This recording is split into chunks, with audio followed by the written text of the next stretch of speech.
No Dia das Mães, meu filho deu um carro para sua madrasta e uma bijuteria que não podia nem molhar para mim. Dias depois, ele me liga dezenas de vezes, mas era tarde demais. O barulho do meu filho, Rafael, batendo o garfo levemente contra a taça de cristal, me tirou dos meus pensamentos. O restaurante estava cheio, um falatório animado de Dia das Mães por toda parte. Eu estava sentada entre meu ex-marido, Roberto, e a nova esposa dele, Beatriz. Do outro lado da mesa, Rafael, meu único filho, sorria. Eu queria aproveitar que estamos todos juntos, ele começou, a voz cheia de confiança, para fazer um agradecimento especial. Meu coração aqueceu. Eu ajeitei meu vestido esperando o "Obrigado, mãe". Eu sabia que ele estava indo bem. O negócio dele, aquele que começamos juntos na garagem da minha casa antiga, estava finalmente decolando. Mas o olhar dele não se virou para mim. Ele se virou para Beatriz, a madrasta. "Beatriz", ele disse, pegando a mão dela. "Desde que você e meu pai se casaram, minha vida mudou. Você me apresentou às pessoas certas, me levou aos eventos certos, você abriu portas que eu nem sabia que existiam." Eu senti um nó se formar na garganta. Portas? Eu me lembrei de quando eu vendi meu próprio carro, o único bem que eu tinha depois do divórcio, para dar a ele o capital inicial. "Isso é para você começar, meu filho. Eu acredito em você." "O negócio dobrou de tamanho nos últimos 6 meses, mãe", ele me disse há algumas semanas. E eu sorri, orgulhosa. Agora ele continuava o discurso. "Graças aos seus contatos, Beatriz, eu fechei contratos que mudaram o jogo. Você é minha parceira, minha mentora." Parceira? Eu me lembrei das madrugadas que passei acordada, com meus óculos de leitura na ponta do nariz, conferindo planilha por planilha. Eu não entendo muito de computadores, mas aprendi a fazer as contas, a organizar os pagamentos, a lidar com os fornecedores, tudo para que ele pudesse focar na parte criativa. Ele me ligava de madrugada. "Mãe, o que eu faço? O cliente não gostou." E eu, com toda a paciência do mundo, o acalmava e ajudava a encontrar uma solução. "Por isso", Rafael continuou, com um sorriso que ia de orelha a orelha, "eu queria te dar um presente à altura do que você fez por mim." Ele tirou uma pequena caixa azul de veludo do paletó. Beatriz levou as mãos à boca, fingindo uma surpresa que ela não sentia. Meu ex-marido, Roberto, estava radiante, como se a vitória fosse dele. Beatriz abriu a caixa. Dentro não era uma joia. Era uma chave de carro. "Rafael, não", ela os pegou. "Sim", ele disse alto, para o restaurante ouvir.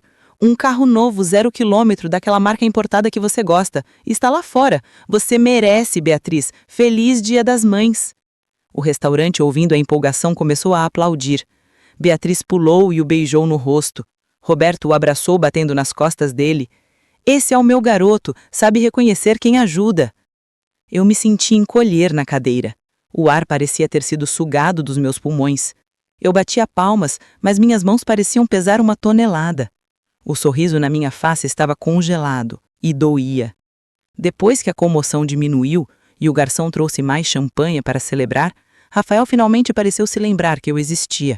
A mesa estava uma bagunça de risadas e planos para a primeira viagem de Beatriz com o carro novo. "Ah, mãe", ele disse, como se quase tivesse esquecido. "Claro, eu também tenho um presente para você. Feliz Dia das Mães."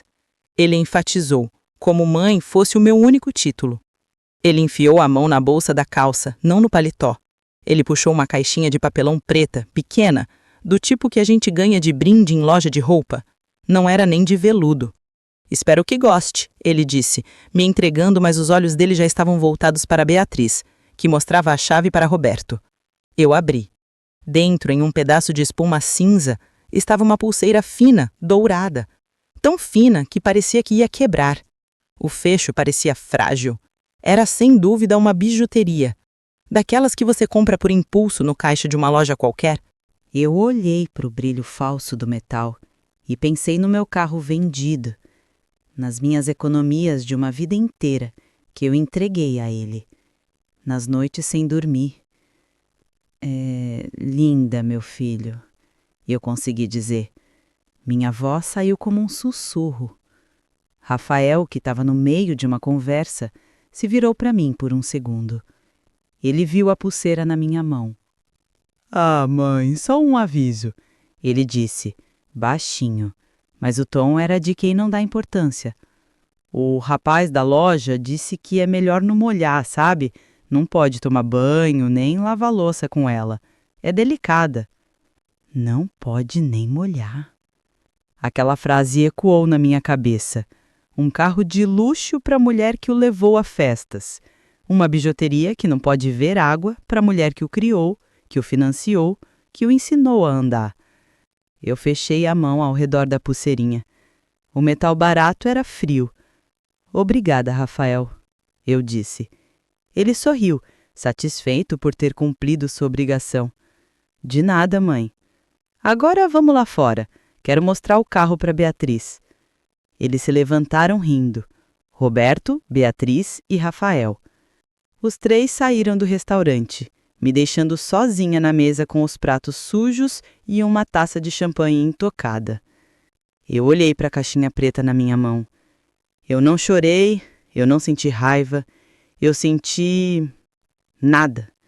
Um vazio gelado onde antes havia um amor incondicional.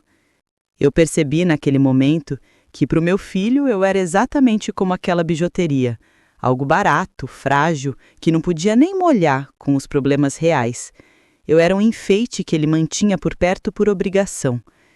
E a madrasta era o carro de luxo, nova, brilhante e um símbolo de status. Paguei a minha parte da conta, deixei a caixinha preta em cima da mesa e saí pela porta dos fundos do restaurante. Eu não ia ver o carro novo. Eu não ia mais fazer parte daquela celebração.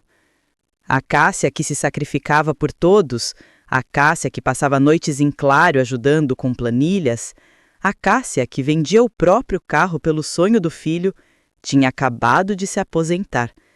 E ela não ia deixar aviso prévio. Eu não peguei um táxi para casa. Eu precisava andar. O ar da noite estava fresco, e enquanto eu caminhava pelas ruas silenciosas, o som dos aplausos no restaurante ainda ecoava na minha cabeça. Aplausos por um carro de luxo. E para mim, o silêncio e uma bijuteria que não podia molhar. Cheguei ao meu apartamento pequeno, mas arrumado. Era o lugar para onde eu tinha ido depois do meu divórcio. O lugar que me acolheu. Sentei-me no sofá da sala, no escuro, por um longo tempo. Aquele sentimento de vazio que senti no restaurante começou a dar lugar a uma clareza dolorosa. Foi como se pela primeira vez eu tivesse me vendo de fora. Eu me lembrei de tudo. Lembrei-me de quando o Rafael, com os 20 e poucos anos, chegou para mim com os olhos brilhando, falando de um negócio. Ele tinha ideia, energia, mas não tinha nada mais. Eu tinha acabado de receber o dinheiro da venda da nossa antiga casa, a minha parte do divórcio. Não era muito, mas era tudo o que eu tinha. Mãe, eu só preciso de um empurrão. Eu dei a ele mais do que um empurrão. Eu dei as minhas economias inteiras. Eu acredito em você, meu filho, eu disse, assinando o cheque. Mas não foi só o dinheiro. Nos primeiros 2 anos foi um caos. Ele não sabia administrar. Ele era ótimo em criar, mas péssimo em pagar contas, em organizar entregas, em falar com fornecedores. Foi aí que eu entrei. Eu, Cássia, com meus 50 anos na época, que só tinha sido dona de casa, aprendi a mexer em planilhas. Fiquei noites e noites na frente do computador, com meus óculos na ponta do nariz, aprendendo. Criei um sistema para ele. Controle de caixa, pagamentos, logística. Eu era o financeiro, o administrativo, o RH e o mais importante, o apoio emocional. Lembrei-me de uma noite, uns 3 anos atrás. Era quase 3 da manhã. O telefone tocou, me acordando no susto. Era o Rafael, com a voz embargada de choro. Mãe, acabou. Vou ter que fechar. O maior cliente, ele tá furioso. Diz que o projeto tá errado, que não foi isso que ele pediu. Ele vai processar a gente. Eu tô arruinado. Eu, com o coração na mão, o acalmei. Calma, Rafael, respira. Me explica o que exatamente ele disse. Passei 2 horas no telefone com ele. Fizemos um plano. Olha, você vai ligar para ele às 8 da manhã em ponto. Você não vai se desculpar. Você vai apresentar uma solução. Diga a ele que houve um mal-entendido e que você vai refazer essa parte. E como compensação, vai adiantar a próxima entrega. Eu já chequei os números aqui e a gente consegue. Vai dar certo. Ele ligou para o cliente. Funcionou. O cliente não só ficou, como virou um parceiro fiel por anos.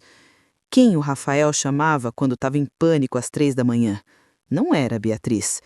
Ela provavelmente estava em alguma festa fazendo os contatos que ele tanto valorizava agora. A Beatriz, ela entrou na vida dele há 6 meses. Ela levou meu filho para jantares caros, para clubes fechados, para eventos onde as pessoas usam roupas que valem mais do que o meu aluguel. Ela apresentou pessoas. E aparentemente isso apagou os anos de trabalho duro, de noite sem dormir, de sacrifício financeiro que eu fiz. Ele não me chamou de madrasta, ele a chamou de parceira e mentora. Para ele, o sucesso veio nos últimos 6 meses com as festas, não nos 5 anos anteriores comigo na cozinha de casa, comendo pão com manteiga para economizar e garantir que o negócio dele sobreviveria a mais um mês. Eu fechei meus olhos. A dor era profunda. Ele não me via. Ele não via o meu sacrifício. Para ele, eu era a mãe que ficava em casa, a obrigação. E a Beatriz era o símbolo do sucesso dele. Eu levantei. Fui até minha escrivaninha. Peguei a caixinha preta, que eu nem sei por que trouxe do restaurante. Abri. Olhei para a pulseira frágil. Não pode nem molhar. Ele me deu um presente que não aguenta a vida real. Não aguenta lavar uma louça, não aguenta um banho, não aguenta um choro. Naquele exato momento, decidi. A Cássia que ajudava, que era o alicerce invisível, que resolvia problemas às 3 da manhã, tinha acabado. Ela se aposentou. Eu não ia fazer um escândalo, eu não ia gritar, eu não ia cobrar. Eu ia apenas parar. Minha ajuda era invisível para ele, então vamos ver como ele se sairia quando o invisível desaparecesse de verdade. Eu dormi. Pela primeira vez em muito tempo, eu dormi sem me preocupar se o Rafael tinha pagado a conta de luz do escritório dele. A segunda-feira chegou. Como um relógio, meu celular tocou às 9h15 da manhã. Era ele. Filho? Eu respirei fundo e atendi. Mãe, finalmente! Onde você se meteu ontem? A gente foi te procurar no restaurante e você tinha sumido. A Beatriz ficou super chateada que você não viu o carro. A voz dele não era de preocupação, era de irritação. Eu precisei ir para casa, Rafael. Não estava me sentindo bem, disse eu com a voz calma. Ah? Bom, você tá melhor? Ótimo. Mãe, olha só, eu tô enrolado aqui. Tô com aquele contrato novo, o que a Beatriz conseguiu pra gente, é enorme. Mas eu não tô entendendo nada aqui das cláusulas de pagamento, tá muito confuso. Você pode dar uma olhada pra mim? É urgente, tenho que responder o cliente antes do almoço. Mandei no seu e-mail agora. O Rafael de sempre. Nenhum obrigado pelo Dia das Mães, nenhum como você está. Direto pro problema. Eu olhei pro meu computador. Estava desligado. Rafael, eu comecei e minha voz saiu firme, mais firme do que eu esperava. Eu não vou poder. Houve um silêncio do outro lado da linha. Ele deve ter achado que ouviu errado. O quê? Como assim não pode? Mãe, eu tô falando que é urgente, é o maior contrato da história do negócio. Eu entendi, filho, mas eu não vou poder olhar. Eu tô ocupada. Ocupada com o quê? Você nem trabalha?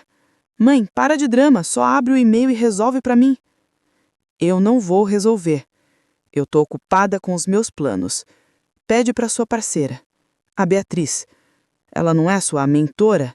Ela deve entender de contratos. A Beatriz. Mãe, tá maluca? A Beatriz entende de gente, de conexão. Ela não entende desses números, dessas coisas chatas. Isso é com você. Você que sempre fez. Exato, Rafael. Eu sempre fiz. Mas hoje eu não vou fazer. Sinto muito, filho. Tenho que desligar. Mãe, Espera, não desliga. Você não pode estar falando sério. É por causa daquele presente idiota. Eu te compro outra pulseira. Presente idiota. Ele admitiu. Eu estou ocupada, Rafael. Adeus. E eu desliguei. Meu coração estava batendo forte, mas eu não me sentia culpada. Eu me sentia livre. Eu fui até a minha escrivaninha. Liguei o computador. Abri meu e-mail. Ignorei o e-mail dele com o contrato. Abri um documento novo, em branco. No topo, eu escrevi: Meu novo rumo. Eu tinha 50 e poucos anos. Eu tinha experiência em administrar um negócio do zero. Eu tinha aprendido sobre finanças, logística e gestão. Eu tinha feito isso tudo de graça, por amor.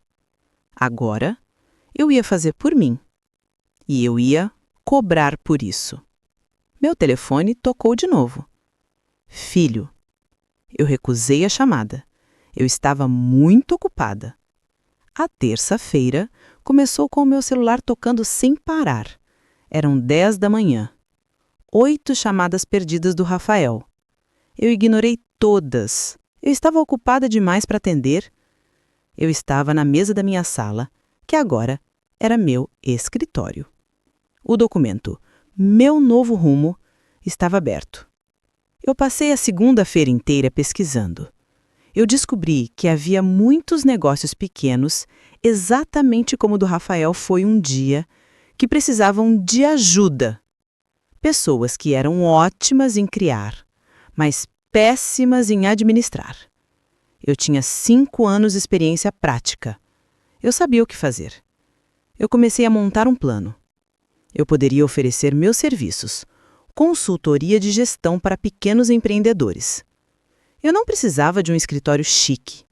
Eu só precisava do meu computador e do meu conhecimento. Enquanto eu escrevia o que eu ofereceria, organização de fluxo de caixa, gestão de fornecedores, planejamento logístico, meu telefone vibrou de novo. Uma mensagem de áudio do Rafael. Eu respirei fundo e apertei o play. A voz dele estava cheia de pânico. Mãe, pelo amor de Deus, onde você está? O cliente do contrato novo ligou. Ele está falando que o pagamento que eu fiz está errado, que eu não segui a cláusula 4.5. Mãe, eu não achei nenhuma cláusula 4.5. Eu assinei o contrato que a Beatriz me mandou. Me liga, resolve isso para mim. Eu estou numa reunião, não posso falar. Eu apaguei a mensagem. Eu sabia exatamente o que tinha acontecido. Rafael, na pressa de agradar a Beatriz, e o cliente novo nem deve ter lido o documento.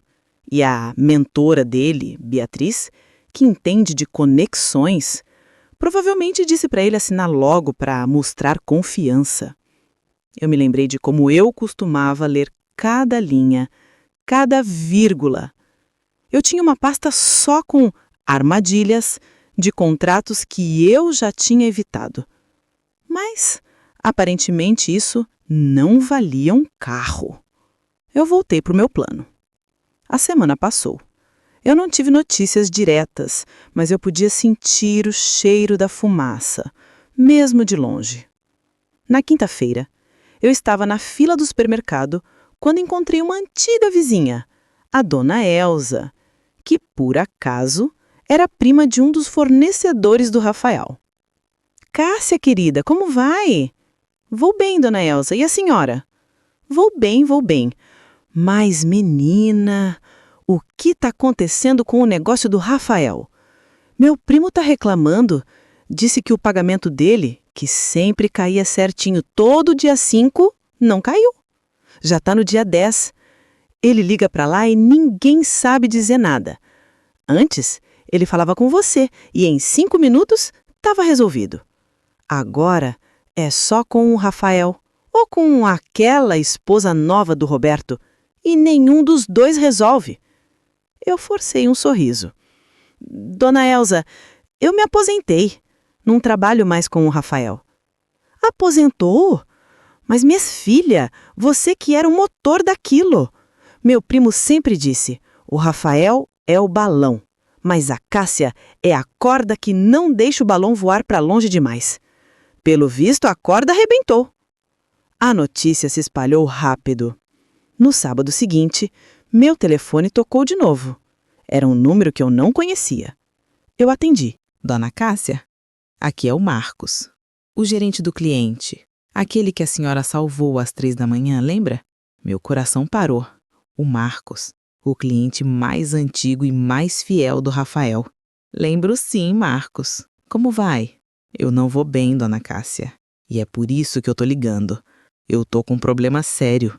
A entrega do projeto novo atrasou 3 dias. Ninguém me avisou. O material que chegou tá com defeito. Uma coisa que nunca aconteceu. O Rafael não me atende direito. Eu liguei para saber se a senhora ainda tá lá. Porque se a senhora tiver, eu sei que a gente resolve.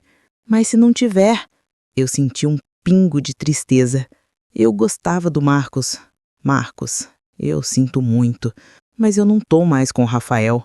Eu não faço mais parte do negócio. Houve um silêncio longo. Eu imaginei, ele disse, a voz cansada. Olha, Dona Cássia, eu vou ser honesto. A única razão pela qual a gente continuava com o Rafael, mesmo com o preço dele sendo mais alto, era a confiança. Era saber que a senhora estava lá, garantindo que tudo ia dar certo. Se a senhora saiu, eu vou ter que procurar outro fornecedor. Eu não posso arriscar. Eu entendo, Marcos, de verdade. Desligamos. Eu sabia o que aquilo significava. Era o maior cliente dele, aquele que eu salvei do choro e do desespero. Eu imaginei a cena. Rafael, depois de uma semana de caos com o contrato novo da Beatriz, agora recebia a ligação do Marcos cancelando tudo. Ele deve ter ido correndo para a parceira dele. Eu podia quase ouvir a voz de Beatriz. Ai, querido, que estresse. Esses clientes são tão difíceis. Por que você não relaxa? Eu marquei massagem para nós dois. Esses problemas de escritório são tão pequenos. Mas os problemas não eram pequenos, eram enormes. Eram os problemas que eu resolvia. Naquela noite, a bomba estourou. Meu celular tocou. Filho. A essa altura, eu já não tinha mais ansiedade. Eu atendi. Mãe, você tá feliz? Não era um oi, não era um me ajuda, era um grito, uma acusação. Rafael? Você conseguiu o que queria. Tá tudo desmoronando. O Marcos cancelou. O cliente novo tá me cobrando uma multa que eu nem sabia que existia. Os fornecedores estão ameaçando parar. Isso tudo é culpa sua. Eu me mantive calma. Culpa minha, Rafael? Por quê? Porque você me ligou. Eu pedi ajuda, eu te implorei. E você me disse que estava ocupada. Ocupada com o quê, mãe? Assistindo televisão? Fazendo tricô? Você me abandonou. Rafael, eu disse e minha voz saiu tão fria que eu mesma me surpreendi. Eu não te abandonei, Rafael. Eu me aposentei. Aquele almoço de domingo foi minha festa de aposentadoria. Você que não percebeu. Aposentadoria? De quê? Você não faz nada. Você só ficava em casa. E eu ficava em casa, garantindo que você tivesse um negócio para onde ir. Eu ficava em casa gerenciando suas contas, seus funcionários, seus clientes zangados às 3 da manhã. Enquanto a sua parceira te levava para a festa, eu estava na minha escrivaninha velha, garantindo que você tivesse dinheiro para pagar o champanhe que vocês bebiam. Ele ficou em silêncio. Ele não esperava por isso. Eu pedi ajuda com o contrato. Ele murmurou, agora mais baixo. E eu te disse que não. E você, o grande empresário, em vez de contratar um advogado ou ler o documento, você foi pedir para Beatriz. E o que ela disse? Assina, querido. O silêncio dele confirmou. Eu não trabalho mais de graça, Rafael. Especialmente para quem acha que meu trabalho vale uma bijuteria que não pode molhar. Você está fazendo isso por causa de um presente? A voz dele estava cheia de raiva e descrença. Você está arriscando o meu futuro por causa de um presente idiota. Eu não estou arriscando nada, Rafael. Eu estou cuidando do meu futuro. Você me chamou de mãe. A Beatriz você chamou de parceira. Então, lide com seus negócios como um parceiro. Ligue para ela, peça para ela vender o carro novo e pagar a multa do contrato que ela te mandou assinar. Isso é egoísmo, ele gritou. Você está sendo egoísta. Eu sou seu filho. Eu tô te falando que eu vou falir. E se eu perder tudo, a culpa vai ser sua, só sua, por não me apoiar. A ligação caiu. Ou ele desligou na minha cara. Eu olhei para o telefone. Egoísta. Talvez ele tivesse razão. Pela primeira vez na minha vida, eu estava sendo egoísta. Eu estava me colocando em primeiro lugar. E a sensação era maravilhosa. O grito do Rafael, "A culpa vai ser sua", ecoou no silêncio do meu apartamento. Ele tinha desligado na minha cara. Eu segurei o telefone na mão por 1 minuto. Anos atrás, uma ligação dessas me faria levantar correndo, me faria ligar de volta implorando para ele me deixar ajudar e me faria sentir doente de culpa. Mas a Cássia, que fazia isso, tinha se aposentado naquele restaurante. Eu não senti culpa, eu senti pena, mas não era uma pena que me faria agir. Era a pena que a gente sente quando vê alguém tomar uma decisão errada e ter que arcar com ela. Eu abaixei o telefone e olhei para o meu computador. O meu plano de negócios estava ali. Meu novo rumo. Eu tinha passado a última semana inteira trabalhando nele. Eu não estava assistindo televisão. Eu estava construindo minha liberdade. Eu ignorei o telefone e voltei ao trabalho. 2 semanas se passaram. O silêncio era total. Rafael não ligou mais e eu não o procurei. Eu usei esse tempo para agir. Eu fiz cartões de visita simples, na gráfica da esquina. Consultoria de gestão para pequenos negócios, dizia. Organize suas contas, realize seu sonho.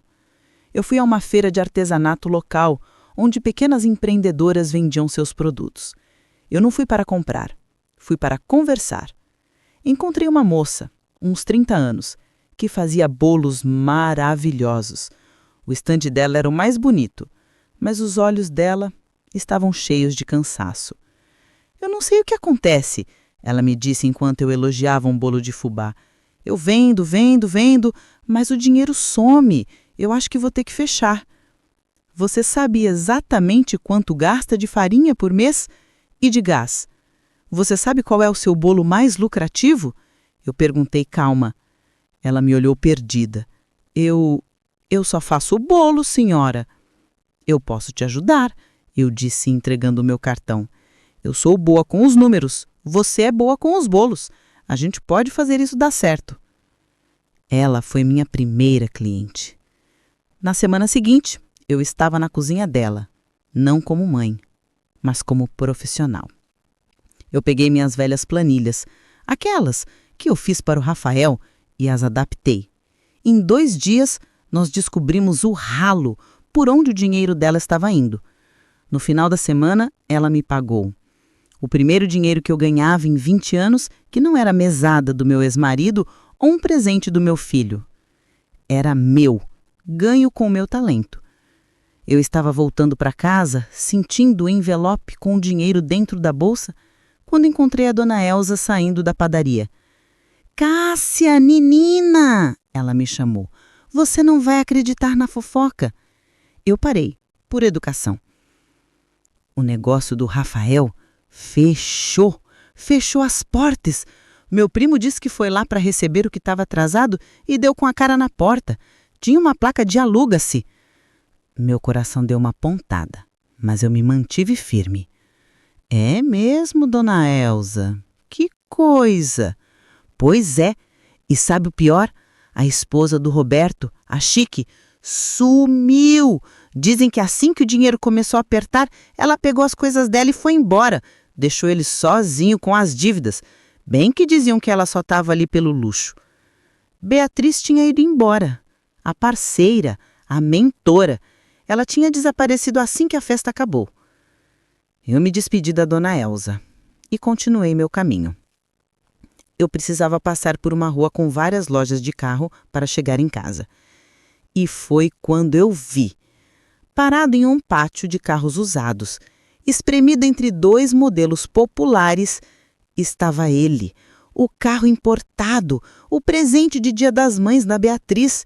Estava sujo de poeira, O para-choque tinha um pequeno arranhão que não estava lá no dia do restaurante. No para-brisa, um cartaz enorme, escrito à mão: Super oferta, abaixo do preço.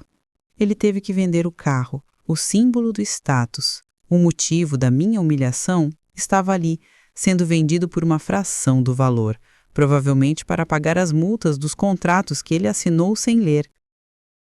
Eu parei por um segundo. Olhei para o carro. Eu não senti alegria. Eu senti o fim de um ciclo.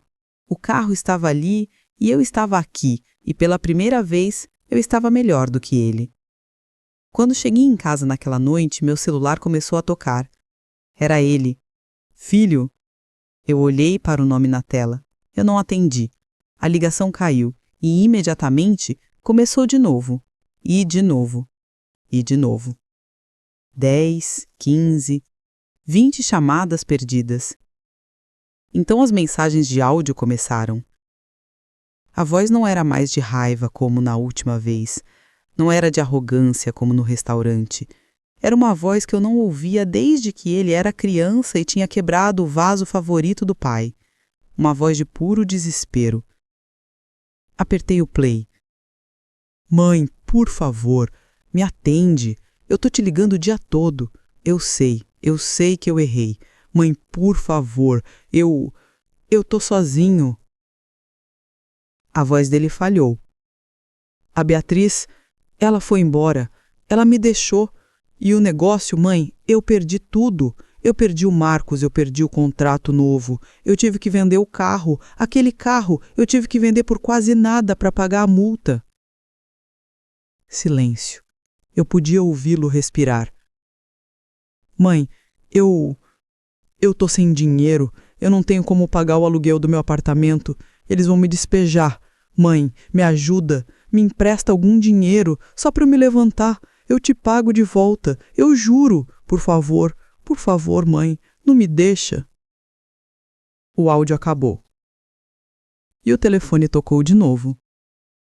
Filho. Eu olhei para o aparelho vibrando na mesa. Eu me lembrei da bijuteria, da caixinha de papelão. Não pode nem molhar. Ele me deu um presente que não aguentava a vida real. E ele, quando confrontado com a vida real, desmoronou. Meu outro celular, um mais simples que eu comprei só para o meu novo trabalho, começou a tocar. Era um número novo. Eu atendi. Dona Cássia, aqui é a Joana da loja de tecidos. A moça dos bolos me deu seu cartão. Pelo amor de Deus, eu preciso da senhora. Eu tô afundada em contas. Eu olhei para o meu celular pessoal, que ainda piscava filho. Eram dezenas de ligações agora. Eu sorri para o telefone da minha nova cliente. Pode deixar, Joana, eu disse com a voz firme e profissional. Eu estou a caminho. Vamos organizar essa bagunça. Eu desliguei a ligação da Joana. Peguei meu celular pessoal. Filho ainda estava ligando. Eu respirei fundo e apertei o botão silenciar. Eu tinha uma cliente para atender. Eu tinha o meu próprio negócio para tocar. Eu estava ocupada demais. Ele continuou ligando, dezenas de vezes naquela noite. Mas, como eu disse no restaurante, a Cássia que resolvia os problemas dele se aposentou. E para o Rafael, era tarde demais.